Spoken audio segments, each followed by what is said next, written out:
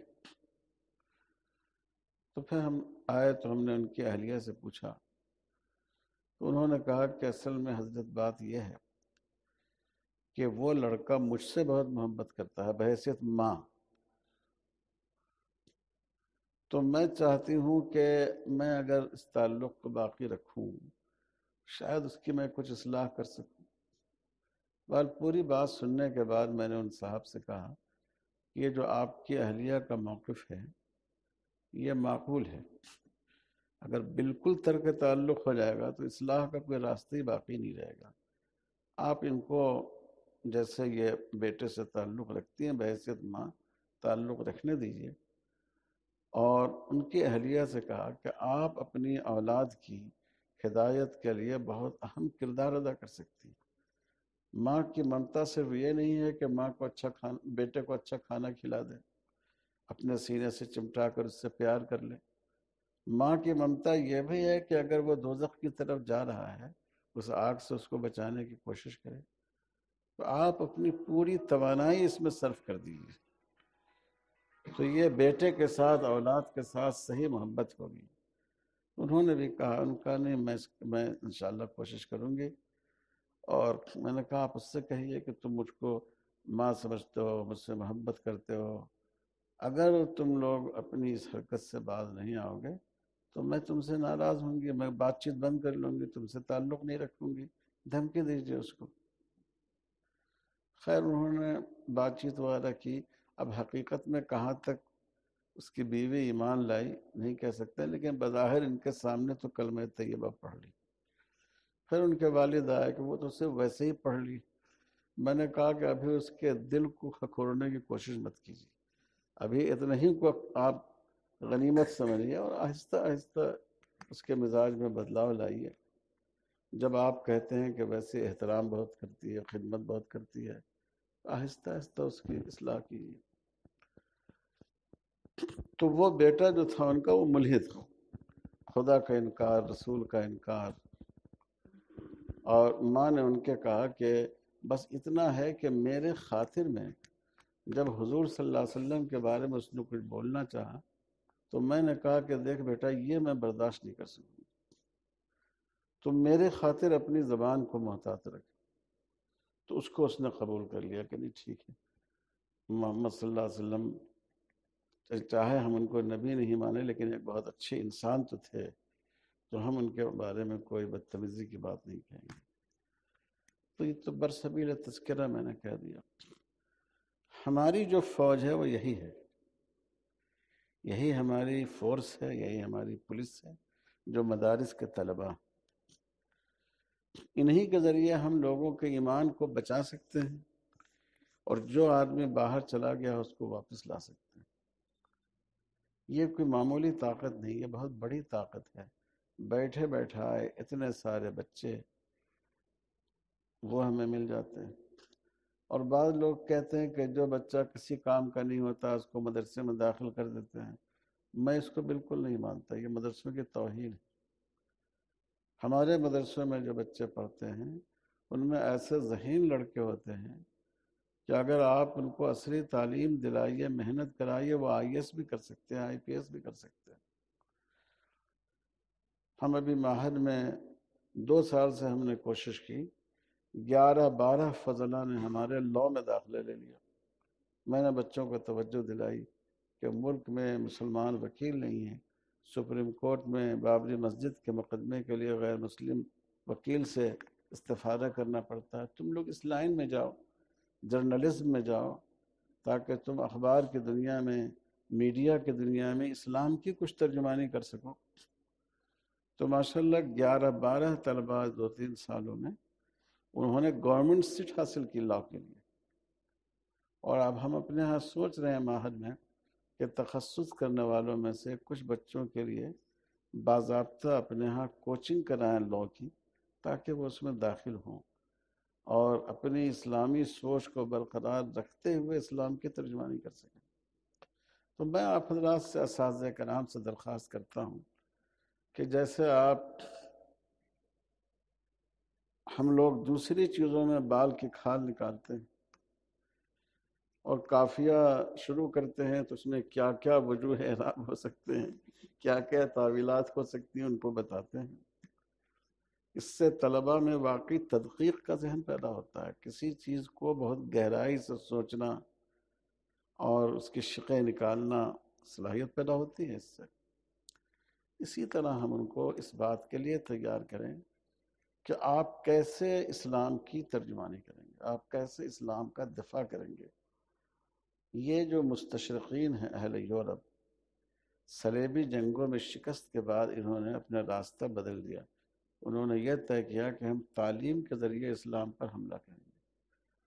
تو یورپ والوں کو اسلام سے کیا ہمدردی ہے، لیکن انہوں نے تمام یونیورسٹیوں میں، اپنے اکثر بڑی بڑی یونیورسٹیوں میں اسلامک اسٹڈیز کا شعبہ قائم کیا، اور وہاں قرآن بھی پڑھایا، حدیث بھی پڑھائی، فقہ بھی پڑھائی، عمل کے لیے نہیں، اسلام پر حملہ کرنے کے لیے.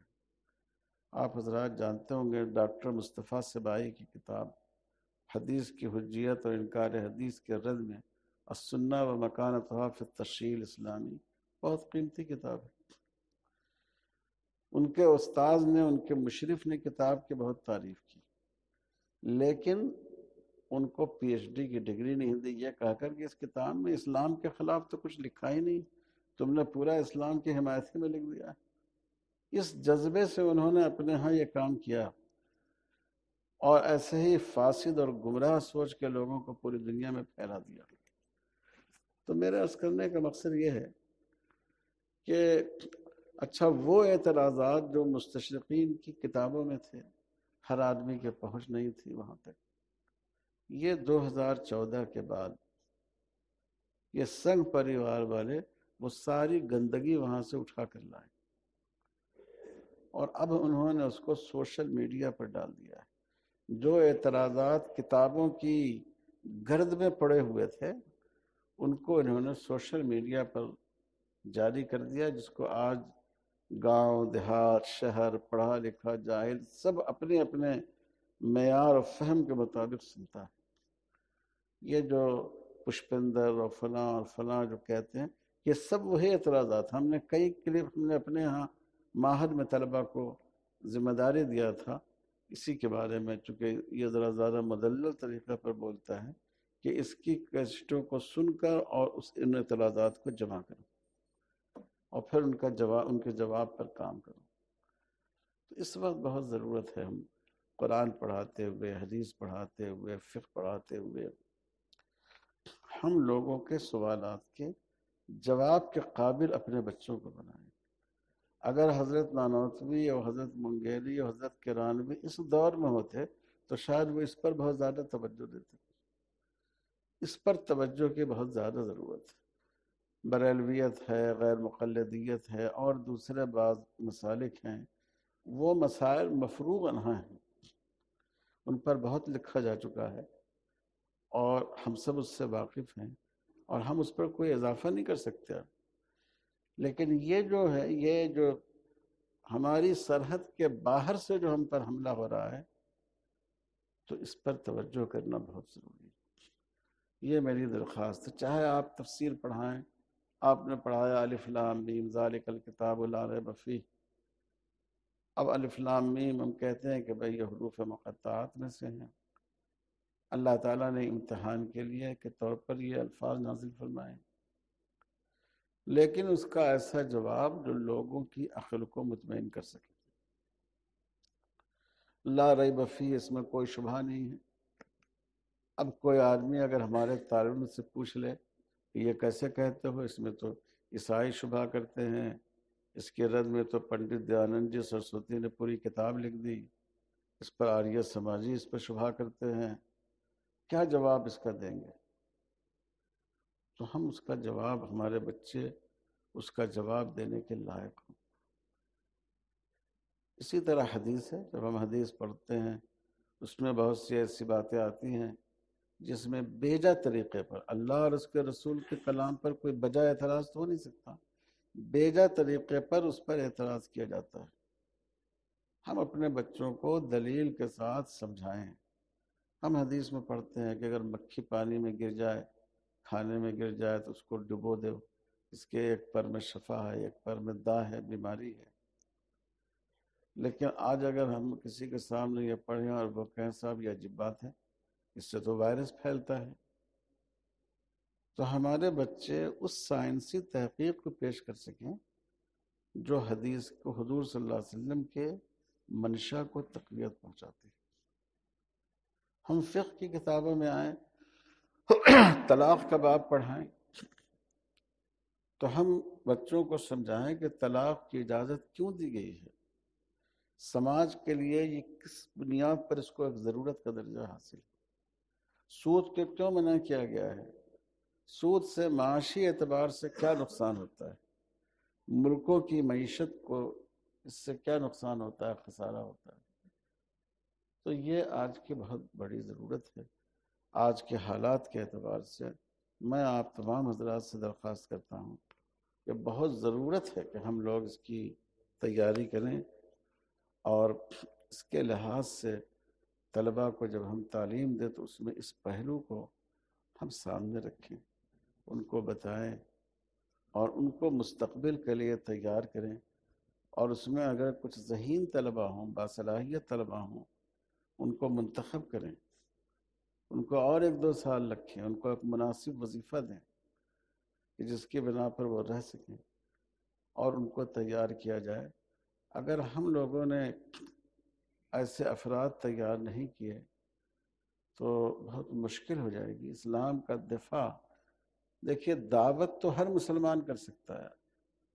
علامہ امام راضی رحمۃ اللہ علیہ نے کنتم خیر امت اخرجت للناس کے بارے میں یہ فرمایا کہ یہ امر بالمعروف اور نہی عن المنکر یہ امت کا فریضہ ہے، امت کے ہر فرد کا، اس کی صلاحیت کے لحاظ سے اس کی ذمہ داری ہے۔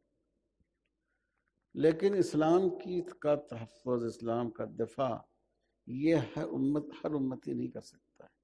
اس کے لیے کتاب و سنت کے گہرے علم کی ضرورت ہے، اور یہ ذمہ داری ہم لوگوں پر عائد ہوتی ہے۔ تو میں امید کرتا ہوں کہ آپ حضرات انشاءاللہ اس بات کی، اگر اس میں کوئی آپ سمجھیں گے کہ میری اس بات میں کوئی معنویت ہے تو اس کی طرف توجہ فرمائیں گے انشاءاللہ۔ السلام علیکم۔